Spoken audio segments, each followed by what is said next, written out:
Joel Rubin, who's a Democratic strategist. He joins me now from Chevy Chase, Maryland. And we have Bruce DelValle, who is a constitutional law expert out of Annapolis, Maryland. Joel, I want to kick it off with you.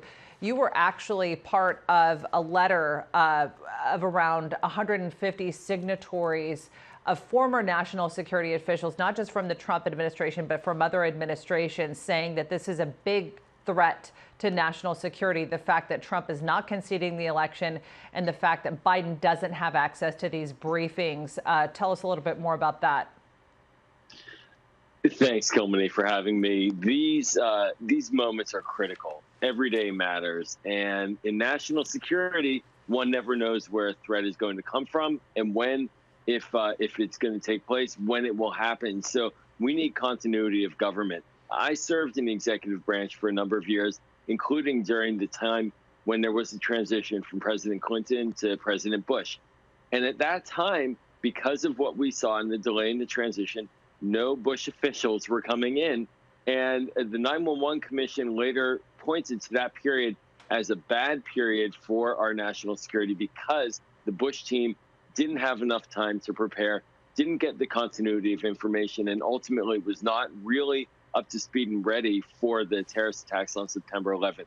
So we need to stop playing with fire. President Trump needs to step up. He needs to act like the commander-in-chief that cares about the country, allow the transition to go forward. He can continue his legal fight at the same time and really think about America, not just his own personal political goals. Bruce, are we wading into legal waters now with this delay that could, as Joel was describing, impact national security matters? Are we getting into legal territory here? And what is the president's timeline for being able to recognize Biden as the president-elect and essentially allowing these intelligence briefings to go forward? Well, there's really no legal standard. There's nothing in the Constitution that requires either a concession speech or a transition. It's not official until July 6th. Everyone knows that. It's not even quasi-official until December 14th when the electors meet. And with all due respect to Joel, I fail to see how missing a few meetings in January would have an impact 9 months later. I think a lot of this is a tempest in a teapot. It's Joe Biden himself says it would be nice, but it's not really all that necessary. And everyone seems to be forgetting that Kamala Harris is on the Senate Intelligence Committee. She gets all this stuff. So he just needs to go down the hall and talk to her or wherever she is. Pick up the phone, call her. I think this is just another attack on Trump and the Trump administration. It's more whining. It's fascinating for me to hear Schumer say everybody needs to stop. They need to respect the election and move on. These are the people from his party that contested the 2016 election until 7 days ago. 7 days ago was when they gave up contesting that election. They created all of these false gremlins and monsters and hoodoos about Russian interference. They tried to impeach the president. None of it worked.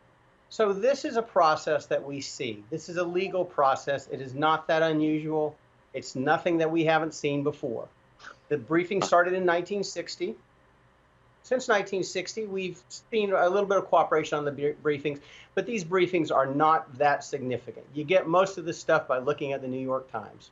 I think Joel knows that. I think everyone knows that, and Joe Biden knows it because he said it's not that important. No, Bruce.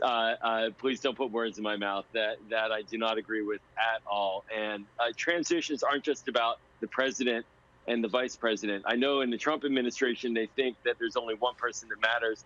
But in the Biden administration, there will be many officials that matter. And that means the transition teams to the Defense Department, which the president has just now decapitated its leadership, to the State Department, the intelligence community.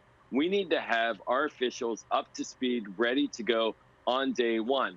Every day delayed is a day denying the American people confidence in our national security. Now, I'm happy that President-elect Biden has said he's confident, because it's true. He has a variety of very experienced, up-to-speed officials on national security. So maybe we, the Democrats, can cover for these deficiencies that the Trump administration is extending to us. But that's still no excuse for bad behavior by the Trump administration. This is unprecedented. It's never been done in this manner. It's because of petulance and the president not willing to accept results. and not even thinking about the American people's security during this legal process, which he does have every right to pursue. But he can do both at the same time. There's no reason for him to be denying the president-elect's ability to get the information to his team.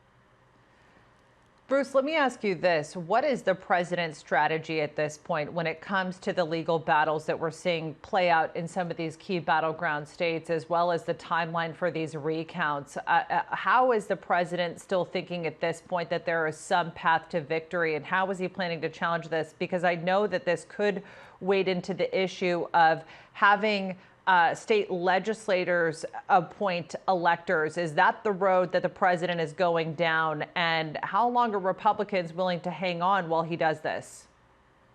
I think if that's his road, the 12th Amendment, there's a huge fallacy. I've heard a number of people talk about that, and it's sort of like if A plus B and then a miracle happens, we get to see. Well, that miracle isn't going to happen. We're not going to invoke the 12th Amendment. It just isn't going to happen. I think what he is trying to do, and we've talked about this, it's political theater. He is trying to fight for the sake of fighting, for his own personal psyche, but also for the party. Never forget, the fate of the Senate hangs in the balance in Georgia. If everything was given up and abandoned and all of these matters were not explored, I believe you might have a result in Georgia that you're not going to get otherwise if this process continues. I don't think most of these lawsuits are correct.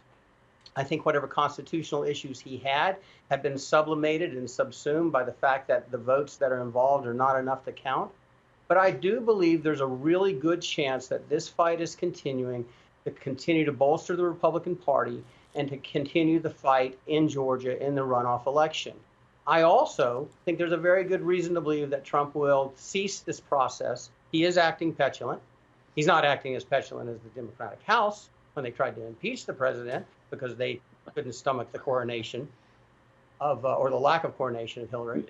But I believe that by the end of this weekend, he'll probably permit Mr. Biden to get his briefing, which he says he doesn't need, doesn't care if he gets or not, and he can just go talk to Kamala. She's getting true. So everybody's getting all upset, and you say it's not true, but it's absolutely irrefutable that she's on the Intelligence Committee. Well, she can go to whatever briefing she wants. She doesn't get the materials, but she does get the sources. She gets the information.